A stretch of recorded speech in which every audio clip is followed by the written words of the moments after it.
దేవుని పరిశుద్ధ నామములో మీ అందరికీ ప్రత్యేకమైన శుభములు, ఆశీర్వాదములు.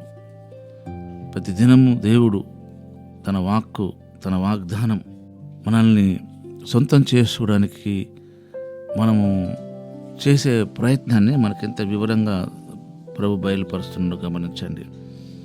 బైబిల్ గ్రంథంలోని ప్రతి వాగ్దానము మనకు సంబంధించినవి, కేవలం హెచ్కేల్ గ్రంథమే కాదు. అయితే హెచ్కేల్ గ్రంథములో ఆ మాట గమనించండి. 27వ వాక్యం, నా ఆత్మను మీ అందుంచి నా కట్టడలను అనుసరించే వారిగాను నా విధులను గైకొని వారిగాను మిమ్మల్ని చేసేదను. ఎంత మంచి వాగ్దానం! మరి అలాంటి ఆత్మదేవుడు మనలో ఉన్నప్పుడు మనము అపోస్తలుల కార్యగ్రంథములోని ఆ 7వ అధ్యాయం 51వ వాక్య ప్రకారంగానే మనం దేవుని ఆత్మను ఎదిరించుచున్నామా? మనం దేవుని ఆత్మను ఎదిరించే వారమే కాదు, దేవుని ఆత్మకు దుఃఖం కలిగిస్తాం. మనం దేవుని ఆత్మకు దుఃఖం కలిగించడమే కాదు, దేవుని ఆత్మను మనం ఆర్పేస్తాం. చూసిన ఎంత భయంకరమైన పరిస్థితి. మనం దేవుని ఆత్మకు మనం విధేయత చూపించాలి. దేవుని ఆత్మ విషయంలో మనము పాజిటివ్గా స్పందించాలి. కనుక దేవా, నీ ఆజ్ఞలు గైకొన్నట్లు నాకు బుద్ధి దయచేయమన్నాడు దావీదు గారు 119వ కీర్తనలో. అలాగనే భక్తుడు పౌలు గారు ఎఫెసీ సంఘానికి రాసిన పత్రికలో ఆ మాట గమనించండి. దినములు చెడ్డవి గనుక మీరు సమయాన్ని పోనివ్వకుండా సద్వినియోగం చేసుకొనుచు మీరు అజ్ఞానుల వలె కాక జ్ఞానుల వలె నడుచుకున్నట్లు జాగ్రత్తగా చూచుకోండి.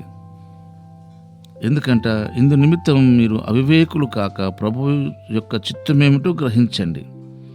అలాగే మద్యముతో మత్తులై ఉండకండి, దానిలో దుర్వ్యాపారము కలదు, అయితే ఆత్మపూర్ణై ఉండండి అని రాయబడ్డది. దేవుని ఆత్మకు మనం ఎప్పుడూ దగ్గరగా ఉండాలి. మీకు మంచిగా ఒక విషయాన్ని మీకు చక్కగా అర్థమవడానికి ఒక విషయం చెప్తాను. యోసేపు పోతిఫర్ ఇంట్లో బానిసగా ఉంటూ అతను లేని సమయంలో తన ఇంటిలోనివన్నీ తనకు అప్పగించడము, ఆ భార్య యోసేపు మీద కన్ను వేయడము, యోసేపుతో పాపము చేయాలనే ఆ మనసు కలిగి అతన్ని దినదినము అతన్ని శోధించడము, ఈ విషయాలన్నీ మనకు తెలుసు. అయితే మరి యోసేపు ఆ పోతిఫర్ భార్యతో ఏమన్నాడో ఒక్కసారి చదువుదాం అదా.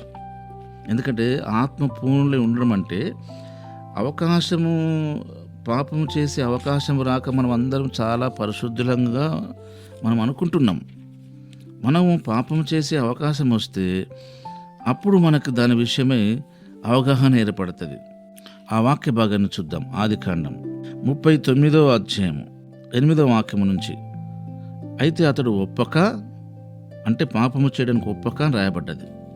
7వ వాక్యం చూస్తే మీకు ఇంకా మంచి క్లియర్గా ఉంటుంది. అటు తర్వాత అతని యజమానుని భార్య యోసేపు మీద కన్ను వేసి తనతో శయనించమని చెప్పాను. అయితే అతడు ఒప్పక, నా యజమానుడు తనకు కలిగినదంతయు నా చేతికి అప్పగించను కదా, నా వశమున తన ఇంటిలో ఏమున్నదో అతడు ఎరగడు, ఈ ఇంటిలో నాకంటే పైవాడు ఎవడునూ లేడు, నీవు అతని భార్యవైనందున నిన్ను తప్ప మరి దేనిని నాకు అప్పగించి ఉండలేదు, కాబట్టి నేను ఎట్లు ఇంత ఘోరమైన దుష్కారం చేసి నా యజమానునికి విరుద్ధంగా పాపం కట్టుకుందును అనాలా. మీరు జాగ్రత్త, మీరు బైబిల్ తెరిచి వాక్యాన్ని చూడాల్సి ఉంటుంది. ఇప్పుడు మరొకసారి ఆ వాక్య భాగం చదువుతా. నీవు అతని భార్యవైనందున నిన్ను తప్ప, 9వ వాక్యం, మరి దేనిని నాకు అప్పగించి ఉండలేదు నా యజమానుడు, కాబట్టి నేను ఎట్లు ఇంత ఘోరమైన దుష్కారం చేసి నా యజమానునికి విరోధంగా పాపము కట్టుకుందును అని అనలేదు, దేవునికి విరోధంగా పాపము కట్టుకుందును అన్నాడు. అక్కడ దేవుడు ఎక్కడున్నాడు? 2వ పాయింట్, అసలు వ్యభిచారం చేయొద్దనే ఆజ్ఞ అప్పుడెక్కడిది? హ్యాపీగా ఆమెతో వ్యభిచారం చేయొచ్చు కదా, ఆజ్ఞనే లేదు కదా. మనకి ఎన్నిసార్లు ఆజ్ఞను గైకోమని చెప్పినప్పటికీ మనకు కొంచెమన్నా చీమ కుట్టినట్టు కూడా ఉండలేదంటే మనం ఆత్మపూర్ణులమా, ఆత్మపూర్ణులు కాకుండా ఉన్నవారమా? అరిచి ప్రార్థన చేయడము చేతమే కానీ పెద్ద ఆత్మచేత నింపబడ్డట్టు అన్నీ తెలిసినట్టు మాట్లాడతామే కానీ చూడండి, ఒక నిమిషం పాపం చేసే అవకాశం అయితే కళ్ళు మూసుకొని పాపం చేసేస్తాం పిల్లిలాగా, ఎవరు చూడట్లేదని. అక్కడ తను యోసేపు తప్ప ఎవరూ లేరు కదా. యజమానికి విరుద్ధంగా నేను ఎలా పాపం చేయాలి అనవలసింది పోయి నేను దేవునికి విరుద్ధంగా పాపం ఎలా కట్టుకుందని అన్నాడు. ఇది ఆత్మపూర్ణ విషయము స్థితి. ఎవరున్నారో లేరో కాదు అక్కడ కావాల్సింది, దేవుడు నీతో ఉన్నాడు అనే భావం కలిగి ఉండడమే మారు మనసు పొందిన లక్షణం.